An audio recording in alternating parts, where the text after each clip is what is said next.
السلام علیکم سر، یہ میرا ایک سوال ہے کہ ضروریات دین کا جو اگر قرآن میں ذکر نہ ہو تو پھر بھی اس کا انکار کفر ہوگا؟ ہاں جی بالکل، بہت اچھا سوال ہے کہ ضروریات دین اگر قرآن میں ذکر ہے تب تو اس کا انکار کفر ہے. مطلب جیسے ضروریات نماز ہے، اب 5 وقت کی نماز کا ذکر نہیں ہے کہ 5 کا لفظ کے ساتھ کہ بھائی وہ ہو، لیکن اگر کوئی نہ مانے تو وہ بھی کفر ہو جائے گا. تو ضروریات دین کا انکار کفر ہے، چاہے اس کا قرآن میں ذکر ہو یا قرآن میں ذکر نہ ہو. اگر قرآن میں ذکر ہے تب بھی اس کا انکار کفر ہے، اور اگر ذکر نہیں ہے تب بھی ان کا انکار کفر ہے. بس ایک بات یہ کہ اگر ضروریات دین کا قرآن میں ذکر ہے اور کوئی کہے کہ میں اس کو قرآن میں مذکور نہیں مانتا تو یہ بھی کفر ہو جائے گا. تو بس یہ اتنی بڑا اہم سوال تھا، یہ بہت اس کو اچھا کسی نے بھی سوال کیا ہے.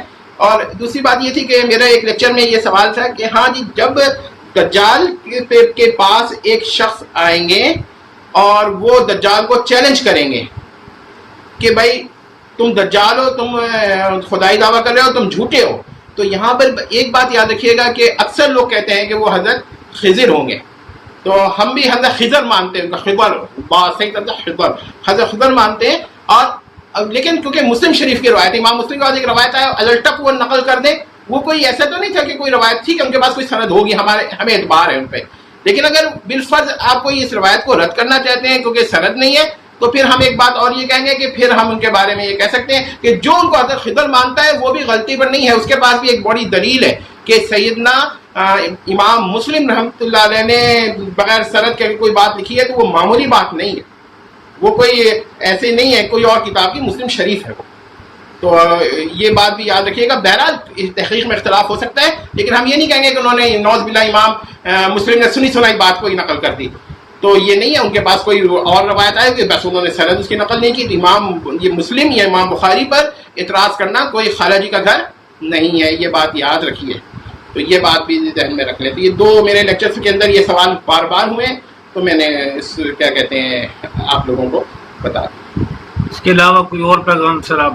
بس اس کے علاوہ تو یہ ہے کہ آپ لوگ دین کو جب سمجھیں تو تشدد کے ساتھ نہ سمجھیں. یعنی کہ آپ کا ایک موقف ہے ٹھیک ہے، مگر آپ کہیں دوسرا جو میرے مد مقابل ہے، مثال کے طور پر اگر آپ کا ایک موقف ہے فقہی اختلاف اجتہادات میں، تو آپ کہیں گے بھائی میرا یہ موقف ہے. یہ نہ سمجھیں کہ بھائی دوسرا جو ہے نا وہ باطل ہے، یہ کہ اس سے میں خطا ہو سکتی ہے، ہو سکتا ہے کہ ہمارے اندر وہ اعتماد اس میں زیادہ ہے، اعتماد ہم میں کم، یہ کہہ سکتے ہیں. لیکن جب دوسرے کو آپ رد کریں گے فلاں فرقہ غلط ہے تو پھر وہ ہوگا. ہاں ٹھیک، بہت ہی بڑا مسئلہ ہو جائے، بہت ہی اعتقادی مسئلہ، ضروریات دین کا مسئلہ، بہت اہم مسئلہ، وہ بات الگ ہے. معمولی جزیات جو فروعی ضمنی مسائل ہیں تو ان میں تو آپ لوگ تھوڑی نرمی اختیار کریں نا ایک دوسرے کے لیے، تو یہ تو اتحاد امت ہو سکتا ہے. وہ تو باعث چھوٹے چھوٹے مسئلے پہ تکفیر کر دینا یا امام مسلم جیسے شخص کو کہہ دینا کہ انہوں نے سنی سنائی بات نقل کر دی، یہ تو ایمان کا کباڑا نکال دینا. جزاک اللہ سر.